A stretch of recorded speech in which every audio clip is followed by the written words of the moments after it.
I guess this statement regarding recording is noted. So again, it is my pleasure to welcome you to this webinar, during which we would like to again deep dive for the last time, I guess, in this call for projects, deep dive into the submission of project concepts under the call for projects 2023. So what is the plan for the webinar today? First of all, again, thank you for joining us for this already third webinar on the topic of the call for projects 2023. It will be a short one. As you noticed, we scheduled for 45 minutes only. We will focus on the submission process through open application platform. It will be just a very brief technical guide through, because we saw that many people are quite accustomed to the process, but nevertheless, we will provide a few details on how it is done. We will review the most common questions received to date, answer additional questions if there will be any. You can publish those questions in the chat, and we will try to address as many as possible on the spot here today. If not, your questions will be answered later as part of clarification notes, but we will repeat this information later.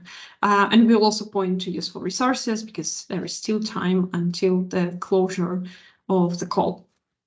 But first of all, let me introduce the team of today's webinar. As you know, all webinars are organized by the Technical Support Unit, a secretariat of the Mitigation Action Facility. My name is Nina, and you know me quite well, I guess, especially if you have been present to the previous two webinars. I was also part of those. Today, I'm joined by my colleague, Monica, and by my colleague, Claudemir. They will support me in providing information and in guiding you through the topics of this webinar.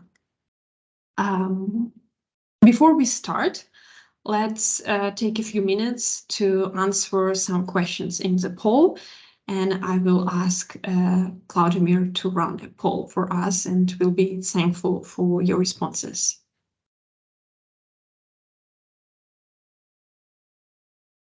So the first question is, how did you hear about the webinar?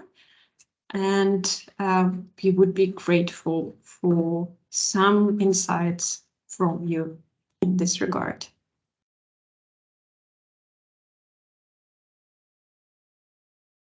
Twitter, newsletter, 2 responses only.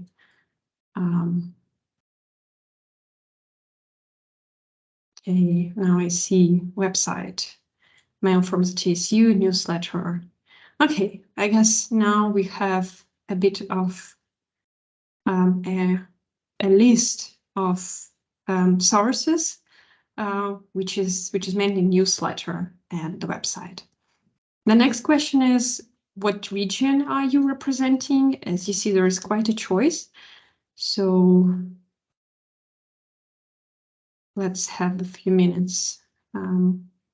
Let's give you a few minutes for answering.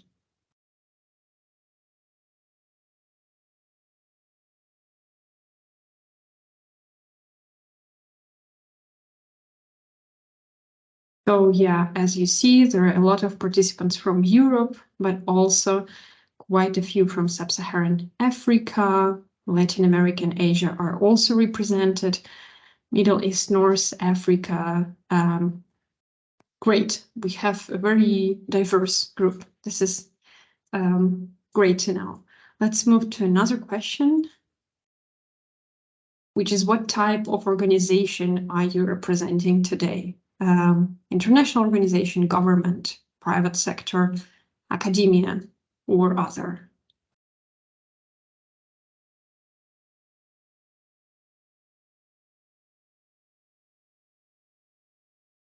So there are a lot of people representing international organizations, but also private sector, also other institutions. Thank you. Again, quite a diverse group in this regard too. Another question is the sector that your project idea is linked to.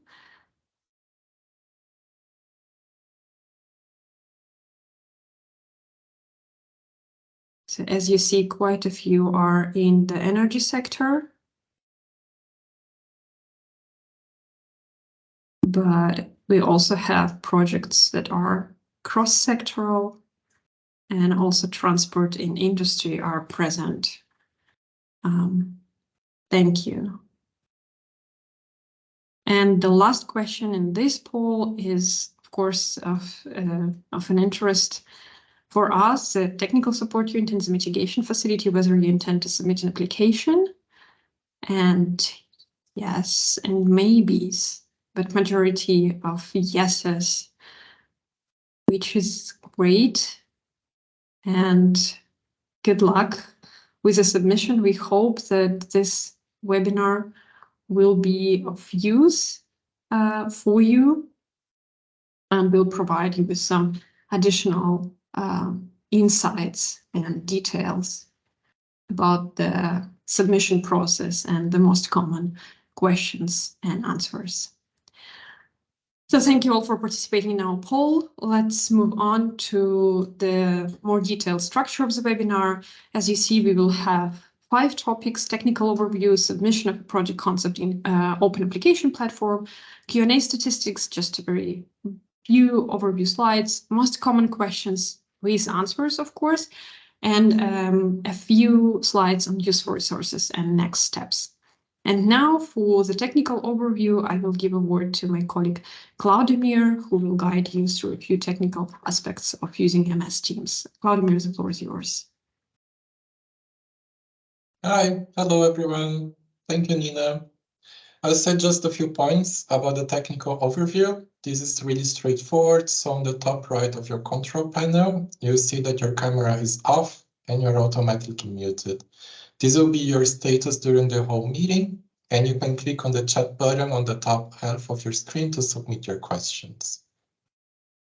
And also another point is about the subtitles. You can see 3 dots on the top of your screen, which will say more when you click on them, and you can then click on the language and speech. And then further click on turn on live captions, and this will give you live subtitles or captions during the webinar. You can also click on the right side for the 3 dots and then click on change caption language, and then you can select the language in that you want to see these subtitles. And please do remember that you cannot unmute yourself, and please use the chat to post your questions. That's all, and thank you, and back to you, Nina. Thank you, Claudemir. So yeah, the next topic would be submission of project concept in open application platform. First of all, I would like to remind you about the key deadlines and dates. Those are published on the website of the Mitigation Action Facility. As you know, the call has been launched on the 2nd June 2023. The closure is on 31st July 2023, so a few days, a few more week and a half before the closure of the call now in July. Then the assessment and selection of project concept is planned for August, September, and the start of the project outline phase for those concepts that will be invited to the project outline phase is so far planned for the 1st of October 2023. But of course, currently, as we are in the project concept phase and slowly moving towards the end of it, the key deadline for you would be 31st July 2023, and the exact time is 3 p.m. Central European Summer Time. After that, you will not be able to submit a project concept through using the open application platform. Now coming to an open application platform, as I said, quite a few project concepts seem to be in development right now. It means that applicants could familiarize themselves with the system, and probably I would hope that it is quite easy to navigate. Nevertheless, for those of you who so far worked with the project concept development in paper form, has not registered in open application platform so far, first of all, in order to submit a project concept, you will need to register. For that, you will go to the website, go to the designated open application platform webpage, and you will need to click create an account. The process is rather self-explanatory. There are a few steps in it. You will enter your email address. You will, in majority of cases, receive, or like 99% of cases, receive confirmation email from the Open Application Platform itself. You will need to set your password, and then the registration will be completed. There are a few cases when emails are not going through. In this case, please write an email to oap@mitigation-action.org, and we will be able, our team will be able to provide you with the necessary support. After you created your account, you will be able to log in and to see your dashboard. In order to log in, you will need to enter your email and password. On dashboard, there is some master data, something that you entered as part of your registration process.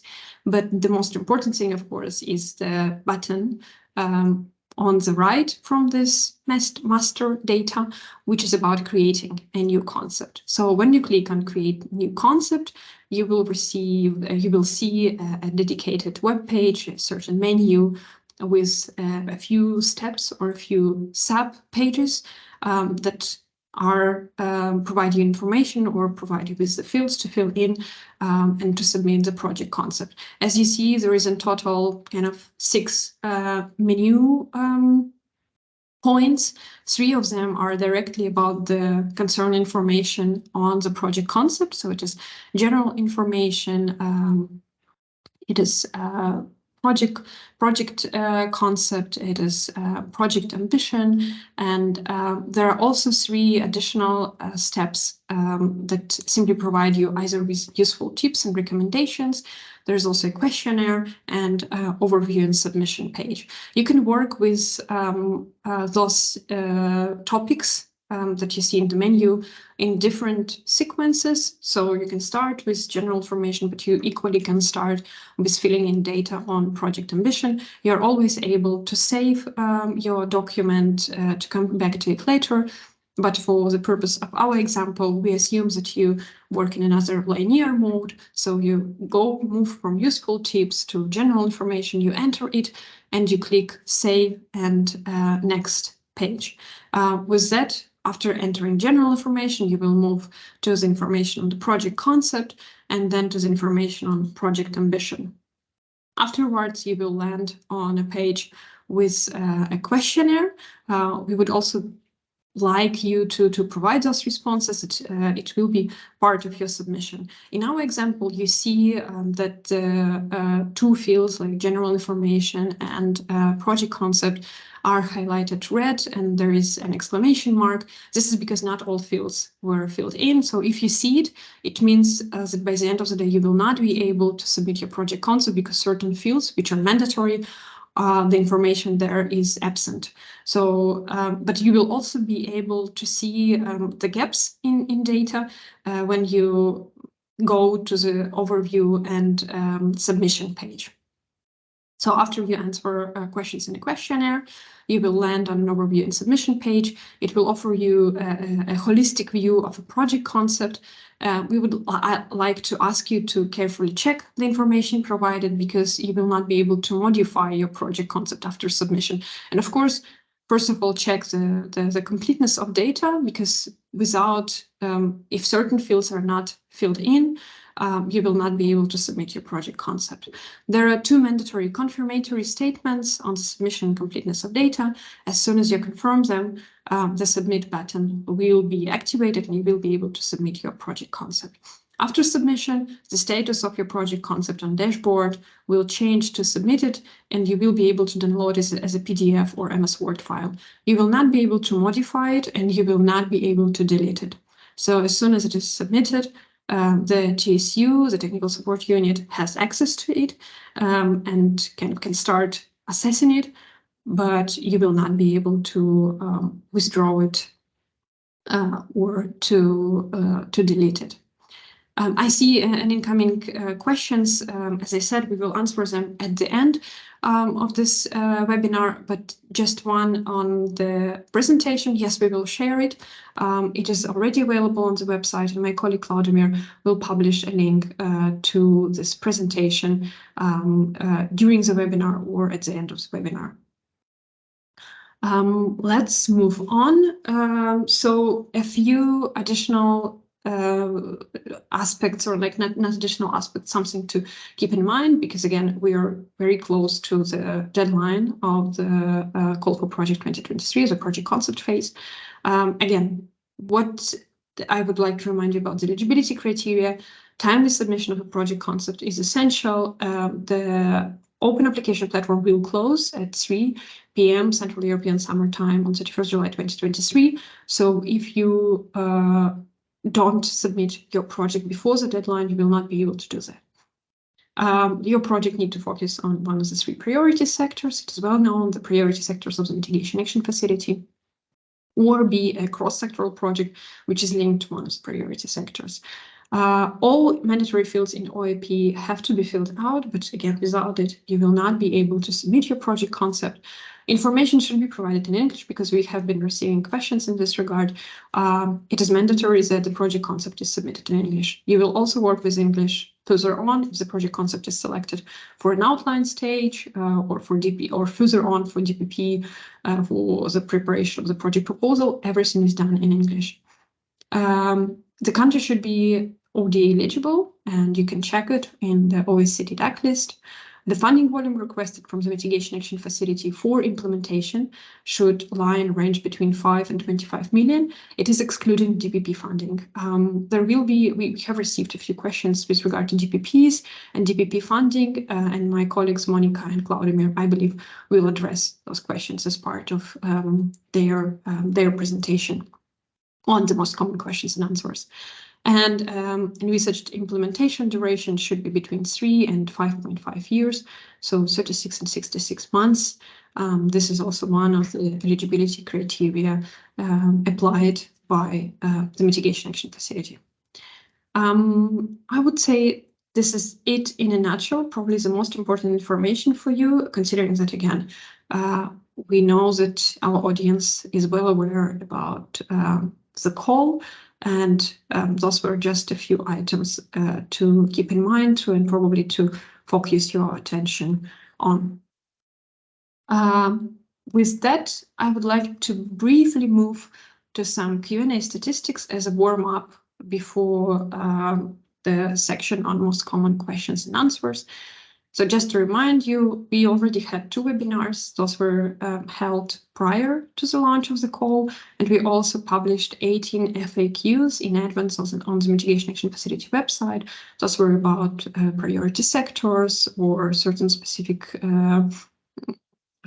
of projects, technical assistance that can be provided, financial mechanisms, and so on and so forth. We also answered 44 questions based on the requests received during the first 2 webinars.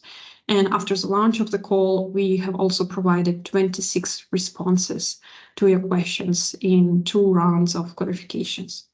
The third and last round of clarifications will end on 19 July, and we will provide responses to all questions received before the deadline. So if certain questions are not that you will publish in chat today won't be addressed today, we will make sure to include them in clarification notes number 3, but also all questions that we will receive at contact@mitigation-action.org before the 19th of July. We will also include them in clarification notes number 3 that will be published on 26 July. So again, don't worry, and your questions will surely be answered. A few observations from the types of questions that we received. We had a lot of questions concerning eligibility of various entities to submit a project concept.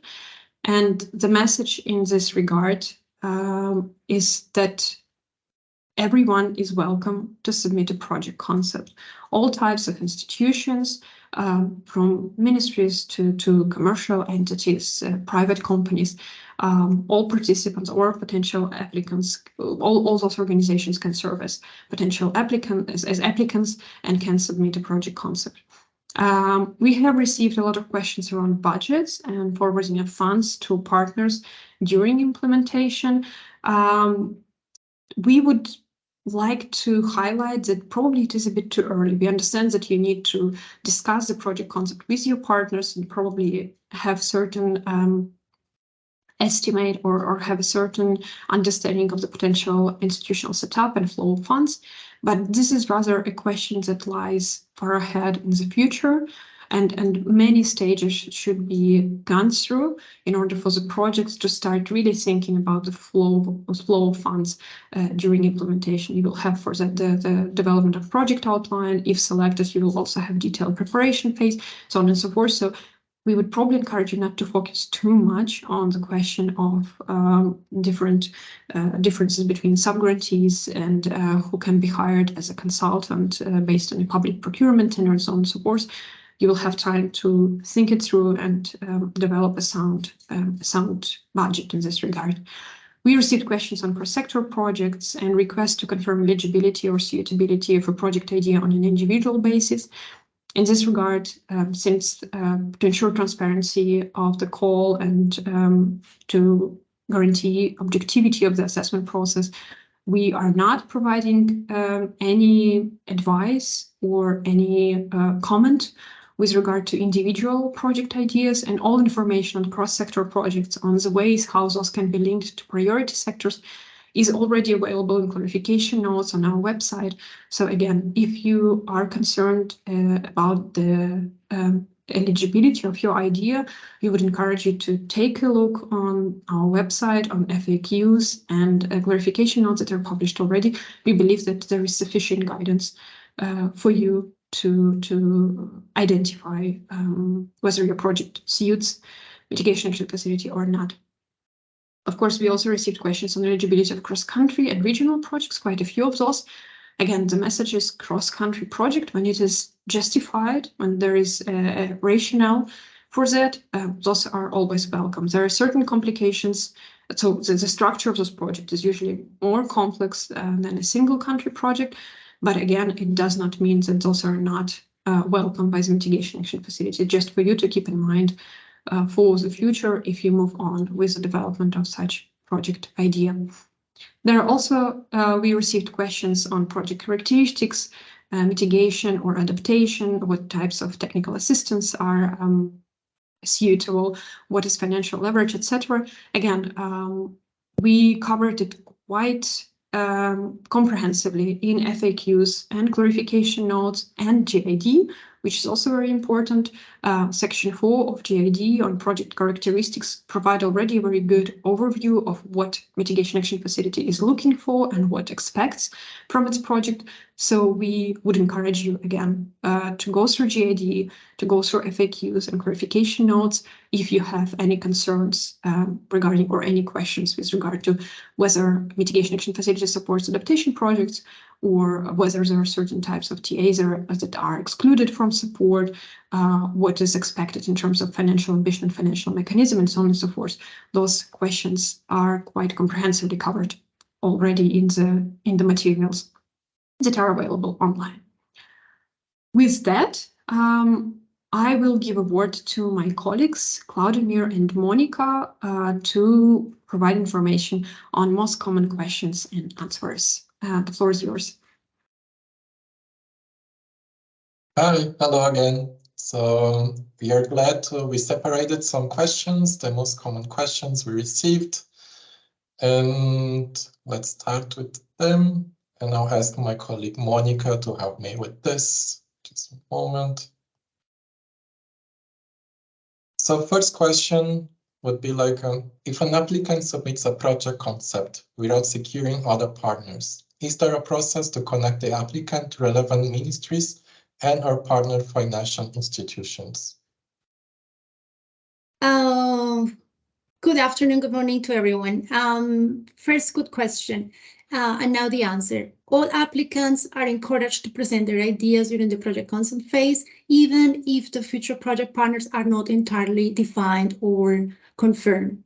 If the project concept is then selected to progress in the next assessment phase, which would be the outline phase or ultimately the DPP, the detailed preparation phase, the technical support unit would be glad to assist the applicant to ensure that a suitable consortium is identified, at least until then. Thank you, Monica. Let's go for the question number 2. And it is, will the call for projects 2023 of the Mitigation Action Facility consider projects that integrate revenues from the sale of carbon credits with the grant funding provided by the facility? That is a very good question. Especially because at this time, the Mitigation Action Facility is refining its position on collaborating with carbon markets.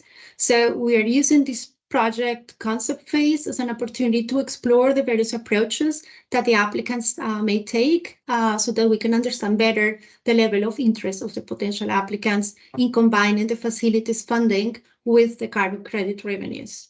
So again, we welcome all project ideas with no limitations, and including those that want to engage with carbon markets during the project concept phase.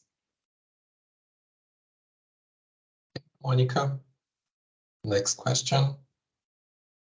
Would a project focusing mainly on feasibility studies and or further project development activities be eligible for support of the Mitigation Action Facility? Yes and no. So the need to conduct comprehensive feasibility studies at either the detailed preparation phase or during the implementation phase of the project would raise concerns regarding the readiness of the proposed intervention. In DPP, feasibility studies can be supported, but in limited cases, for example, when specific details need to be clarified, for example, regarding to the financial mechanism or the assessment of economic, social, and environmental impacts of the project. However, the overall technological and economic feasibility should be analyzed already before a project concept is proposed to the Mitigation Action Facility. Thank you, Monica. Next one. Are there any requirements of the Mitigation Action Facility regarding the mandatory budget shares of the implementation organization and project partners?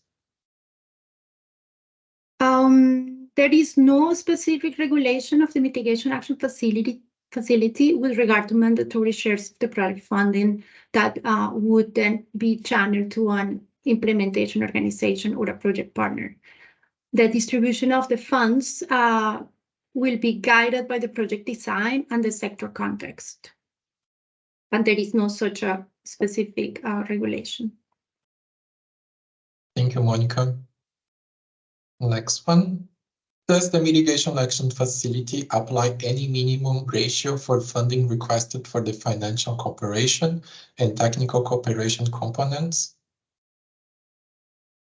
No, the answer again is no. The Mitigation Action Facility doesn't apply a minimum ratio between the requested funds for financial and technical support. However, it is expected that the project can demonstrate that the technical cooperation funding provided by the Mitigation Action Facility leverages funding from other sources for investments into net zero technologies. In the current portfolio, we have an average technical cooperation to financial cooperation funding support ratio of 40:60.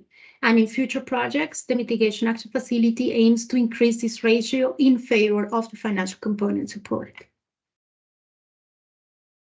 Thank you. Next question. The Mitigation Action Facility can cover the cost of detailed preparation phase. Should applications indicate envision DPP cost in the project concept? What were the average funding levels for DPPs in previous calls? In the project concept, there is no need to include envision DPP costs. Applicants will be required to provide the DPP budget and DPP concept when they are selected for the project outline phase. You can also note that there is no budget limit for DPP. but also consider that large budgets requested for the detailed preparation could also be an indicator that the project is not very ready for implementation.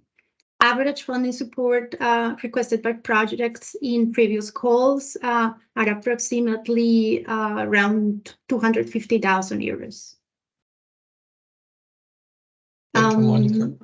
Vladimir, I think I can take one last question before we continue.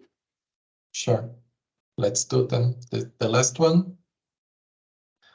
Alignment with the NDC partnership is listed as one of the required project characteristics. What steps can we take to align our technical assistance or financial support with the NDC partnership? Well, I would quickly talk about the NDC partnership. The NDC partnership supports member countries to develop and or strengthen national government-owned plans to inform the implementation of their NDCs. Based on the NDCs submitted to the UNFCCC, there are these plans that are sometimes called partnership plans or NDC implementation plans or NDC implementation frameworks, and they comprise priority cross-cutting and sector-specific actions and estimated costs. So they serve as frameworks to coordinate, scale up, and track the resources mobilized for NDC implementation. The partnership also supports countries to develop programmatic approaches to resource mobilization through NDC investment planning.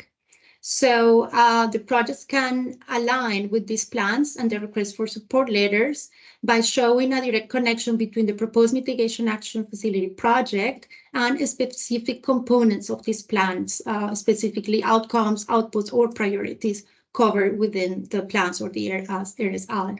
We're going to leave in these slides the online links so that you can find further information of the partnership engagement, but also the NDC implementation plans. And we also will leave the contact of the NDC partner focal point here for you to contact them if needed. Thank you for your questions. And back to Nina. Yeah, thank you very much, Monica and Claudemir. There are not that many questions that we so far have in the chat. I will provide responses to those. I see so far 2 questions because the question presentation on the slide deck has been resolved already. So one of the questions is that the requirement to have lead applicant based in Europe has limited some of us from applying after failure to secure a partnership agreement. It is a very interesting, not even a question, but a comment, because I guess there is certain misunderstanding regarding the requirements to applicants. As already said before, all organizations around the world are welcome to submit their project concept. There is no requirement for an applicant to be based in Europe. There are indeed certain requirements on capacity and experience of applicants. Those are outlined in JID, General Information Document. But again, those requirements are only relevant starting the project outline phase. It was highlighted a few times in previous webinars too, that project concept can be submitted by every entity that has an idea and the idea that fits the desired project characteristics of the mitigation action facility. And again, even in case when the project concept is selected for the project outline phase, but there is a feeling or there is a proof that an applicant is unlikely to be able to fulfill all capacity and experience, all requirements regarding capacity and experience at the project outline phase. In this case, the mitigation action facility will be able to provide support in identifying a partner applicant or further project partners so that those eligibility criteria for an applicant, so capacity, requirements concerning capacity and experience, turnover, and so on and so forth that you can find in JD, that those can be fulfilled. And I guess We also provided a response to similar questions in clarification notes that in case there are insufficient capacities on the side of one applicant, there is always a possibility to create a consortium of applicants and submit a project concept or, upon selection, a project outline. There is another question on whether a mitigation action facility prefers joint co-financing or parallel co-financing. I guess what is important for the mitigation action facility is that there is additional funding mobilized, leveraged from private sector, public sector, or other donors. And this, by mobilization, we mean that those funds will not be invested with the same purpose without the project. So there should be a clear causal link between the project and the funding that is mobilized. Whether this co-financing flows in parallel or whether it is a co-financing that flows directly into the project activities, it depends. It depends on the context, on the sector, on the specific institutional setup of the project. So I wouldn't say that there is a specific preference on the mitigation action facility side in this regard. There is also a question on a preferred ratio of the project cost to mitigation and the fundings that can be leveraged from public and private actors. So again, there is no specific requirement in this regard. There is no limit or cap in terms of leveraged financing or overall cost of the project. Of course, everything should be adequate, so it should be clear from the project concept, from the project idea, that the funding requested from mitigation action facility can really serve as a vehicle to mobilize additional financing or to cover certain costs of the project. And same for leverage, we can say from our own experience that usually what we see in our portfolio is around 1 to 7. So per €1 requested from the mitigation action facility, there are €7 flowing in from private sector or public sector as leveraged financing. So, and again, based on those estimates, you can also already imagine what the total funding of a project can be in case of those leverages. And 1 to 7, as I said, it's an average, so it can be higher.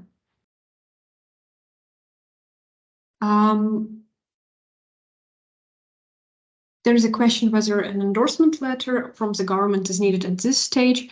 The answer is no. So far, we don't require it at the project concept stage, and specifically, it is intended as a simplification of the application process. We firstly want to see project ideas, and then if project is selected for the next stage, for the project outline phase, this is when endorsement letter from the government should be provided. So currently in a project concept phase, we don't foresee a submission of endorsement letters, and this is done deliberately in order to simplify the process. Is it advisable to specify regions or areas within the country where the project will focus on? Yes, if you already know that, I guess it can provide additional clarity with regard to the project. So the more details you have on your envisioned project concept or project idea, you are welcome to indicate all of it and to also specify specific regions where you want to implement your project. I guess it also can help the mitigation action facility to further verify the viability and the feasibility of the idea in application to those specific areas. Is there a limit on a number of concepts that can be submitted by a specific country? No, there are no such limits.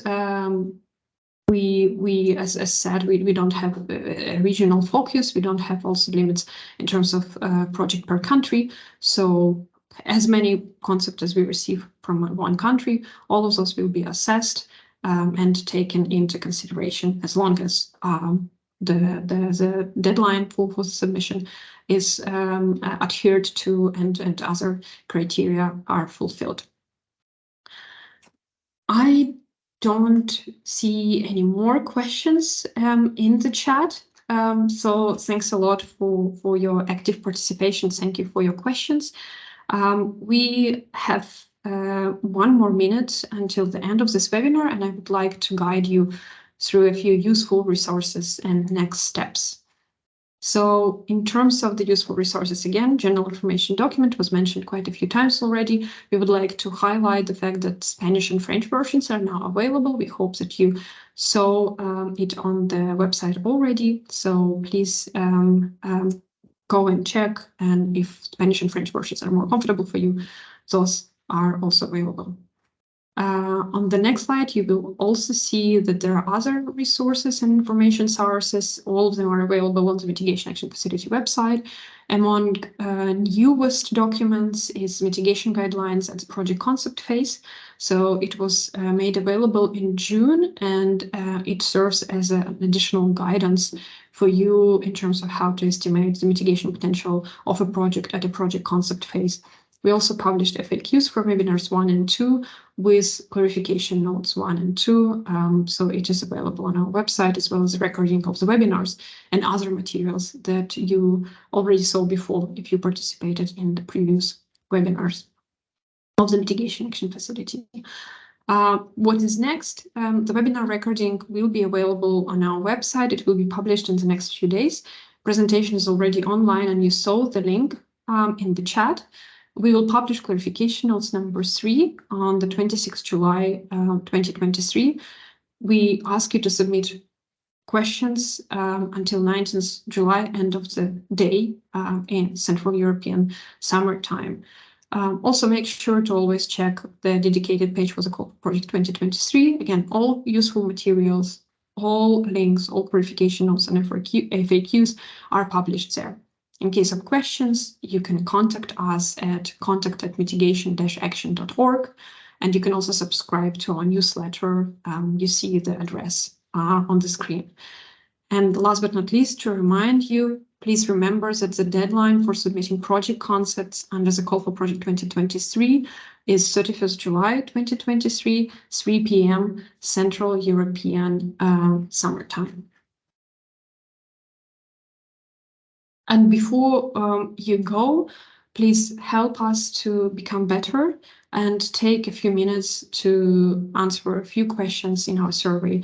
Claudemir has just published the link in the chat, so we would appreciate, it will take less than a minute, but we would really appreciate it because it will help us to tailor our webinars better to your needs and your interests.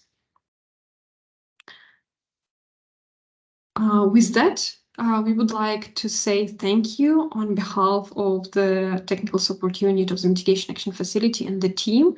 I'm also very thankful to Monica and Claudemir for their support.